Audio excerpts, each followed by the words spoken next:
Today we are talking about the AI Capabilities Overhang, what it is and what to do about it. Welcome back to the AI Daily Brief. Today we are talking about something called the AI Capabilities Overhang. Now this is something I think about a lot, but the specific context for it was an article that came out as part of the broader set of assets around OpenAI's announcement that ads are coming to ChatGPT, with them basically saying that part of the issue is access and ads are going to help them with that access issue. Now in that blog post called AI for Self-Empowerment, OpenAI defines the capability overhang as the gap between what AI systems can do now and the value most people, businesses, and countries are actually capturing from them at scale. In other words, the delta between AI's current capabilities and society's current usage of them. And what's important about this concept is this is not about some future state. This is not, in other words, a debate about AGI or superintelligence or anything like that. It is instead a discussion of the current state of play and how far behind different types of people and groups are in taking advantage of it. So what I want to do today is talk about the AI capabilities overhang across 6 different groups: individuals, communities, municipalities, educators, businesses, and sovereigns. For each of those groups, I want to talk a little bit about what the capabilities overhang looks like at the moment, what some of the answers to that overhang might be, and how we, and this is the royal we, I could mean society, I could mean the listeners of this podcast, but how we could support tackling that capabilities overhang and improving the way that people are taking advantage of what's possible right now. So let's talk first about individuals. Now, this is admittedly a wildly all-encompassing category with a huge range of different levels of this particular overhang. While there are very, very few people who could claim that they don't experience that overhang at all, in fact, even as someone who spends basically all of my time on this, I think that there are entire categories of what's possible that I don't take nearly full enough advantage of. Most people fall somewhere on the spectrum from barely taking advantage to only just starting to take advantage.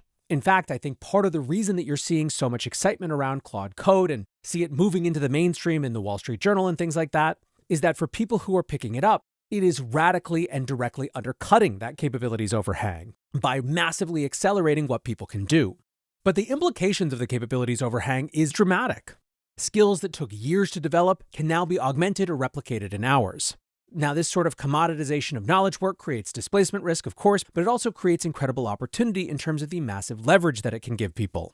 One of the implications of the capabilities overhang, however, when it comes to that individual focus, is that personal economic moats are eroding faster than people realize. In other words, the gap between I should learn this AI stuff and I needed it yesterday is closing. So what are some of the challenges? Information is one, and by that I don't just mean information about what's possible with AI, although that's part of it, but also I think we have a real issue in the way that we discuss AI. Every survey that comes out shows that to be a little bit reductionist, but honestly not all that much. Eastern and lower income countries are extremely enthusiastic about AI, while people in Western and higher income countries are less so.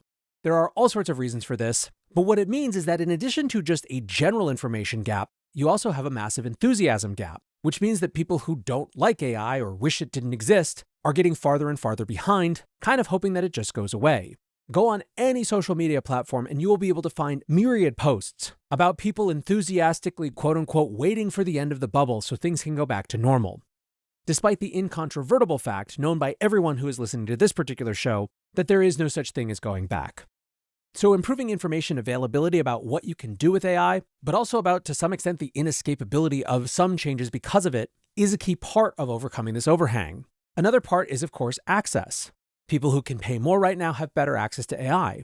However, the gap isn't necessarily as big as it seems. Although ChatGPT data shows that the typical power user of their system uses 7 times more compute than a typical user, there's still incredible capacity available to anyone, even in the free versions of these tools. One of the things that's been super interesting to me watching people interact with the New Year's AI resolution, which is the 10-week self-education program that came out of my New Year's episode, is that a lot of folks, despite being on the very high end of enfranchised users, are seeing how much they can get out of the free versions of these tools. I actually think that that's incredibly valuable and more instructive in many ways to the average user than some insane person like me who's going to pay for the Ultra or Max subscription to every single tool that comes along. I will say that I think even with this, equality of access is going to continue to be an issue and probably one that gets worse. As much as we might not like the experience of ads in something like ChatGPT, I do believe that it does extend access and keeps access democratized in a way that a non-ad supported model just couldn't. However, ads from the platforms are certainly not the only way to ensure access. There might be a role for government here And frankly, it's one of the reasons that some of the ideas around things like stopping data center construction are so wrong-headed, because they are likely to have the exact opposite impact, where they actually further restrict access to only the people who can pay for it. So how can we support individuals overcoming the capability overhang? One is a different conversation about AI and an acknowledgement that it's coming. Two is continuing to look for ways to democratize access, whether that's from the platforms themselves through ads or other models, or through public-private partnerships or some other larger type of initiative. And I think the last piece, and something that certainly we will be trying to do a lot of this year with this show, is self-education opportunities. So many people are engaging so deeply with this New Year's AI resolution that I am 100% sure that we will release other similar time-bound, but ultimately self-directed types of programs. Next up, let's talk about communities. Communities hold many of the assets that AI can't replicate. Trust networks, local context, physical gatherings, shared identity, accountability structures, and the overhang actually increases the value of these assets. As digital interactions become AI-mediated and in many cases for people harder to trust, in-person community becomes a premium good. In fact, as we think about the individual overhang, local institutions are sitting on distribution and trust infrastructure that could be leveraged to help members navigate the AI transition, but of course most aren't thinking this way yet. Indeed, the challenge for communities is that community institutions tend to be the most strapped for hard resources. And so the people who are involved in leading communities have to trade time for everything. Basically, when there isn't money, you require people to volunteer time and service. That means less time for keeping up with all of these opportunities. But if we can position community institutions as the human layer in an increasingly AI-mediated world, there is a ton of potential power in these institutions taking on renewed importance in this new age we're moving into. To support that, I think we have to start by supporting their leaders. We need dedicated resources and leadership support and training for these particular types of institutions that are not necessarily just about the same things that are going on with individuals, but are really about how to become a node for disseminating and supporting transition among constituencies. Closely related to communities is the capabilities overhang for municipalities. Municipalities are, of course, the public and governmental complement to many of those community institutions. Like communities, they're strapped for resources. They have old patterns of doing things that can be very, very difficult to change.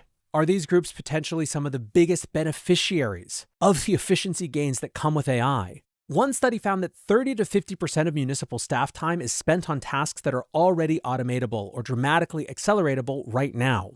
And it takes about 5 seconds to think about some of the examples. Changing review time for permitting and land use. Moving from hold times, phone trees, and manual routing within constituent services to instant intake, automated routing, and proactive follow-up. There are potential implications for public works, for social services, for records, for courts, for revenue and finance, for public health, you name it. AI efficiencies are so full of opportunity among municipalities. And for that reason, I think we should be spending way more time, energy, and resources on trying to fix this particular category of capabilities overhang. What does that look like? Well, of course, I don't know, but I think that some opportunities include different types of public-private partnerships. I gotta say, right now, the model labs and many AI startups in general don't necessarily have the best brand and reputation.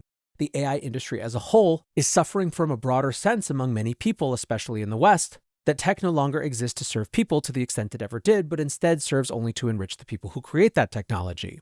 It seems like a pretty good time to try to engage in some public-private partnerships that actually bring the benefits of AI to a wider audience. Frankly, this also strikes me as an opportunity for perhaps a different class of business that has different incentives. I think there are very clear profit-motivated business opportunities in AI-ifying how municipalities work, but I think that trying to find a new generation of entrepreneurs, maybe some of whom have backgrounds in that type of municipal service, who are designing leaner, more capital-efficient providers, who are going to be able to offer municipalities contracts and services that provide that transitional support without gouging them, it just strikes me that this could be a great moment for a new class of civic-minded entrepreneur to really do some damage in the best possible way.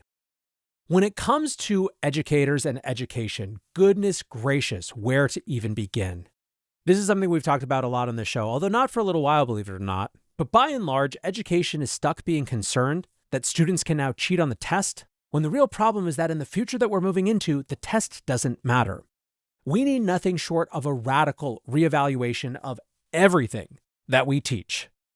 To be wildly oversimplified and reductive in a way that the educators among you are going to be cringing your faces off, I apologize in advance. Let's start by separating everything into 3 buckets. The skills that are definitely still relevant, which, by the way, there are many. Critical thinking, ethical judgment, creative problem solving, human interaction and empathy. Relevant, relevant, relevant, relevant, in fact, more so.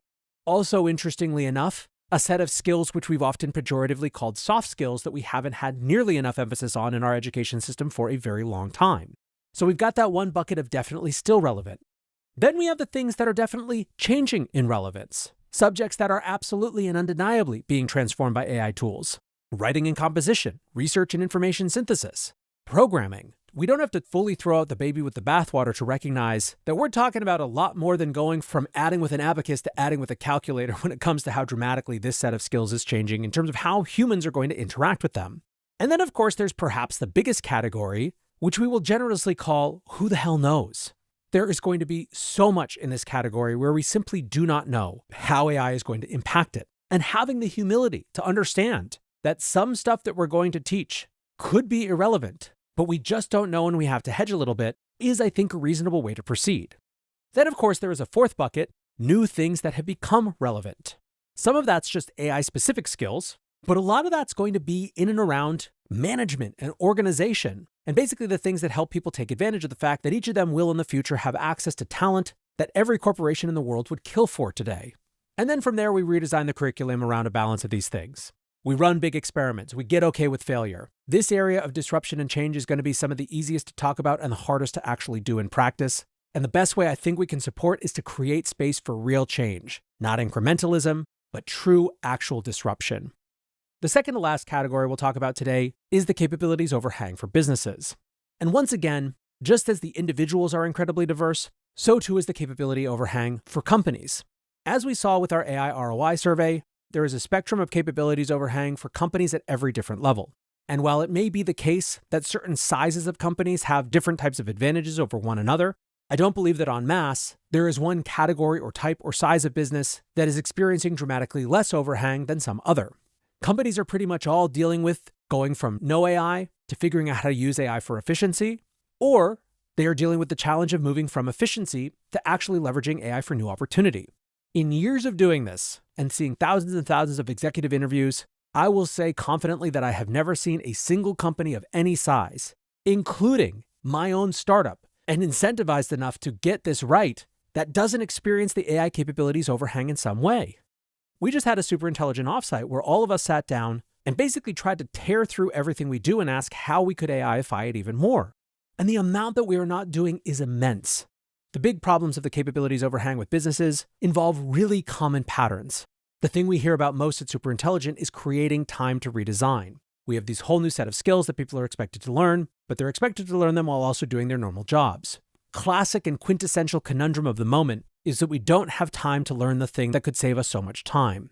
There's also the challenge of our normal disposition to wait for the future rather than to go invent it, which of course gets into the idea of new opportunities.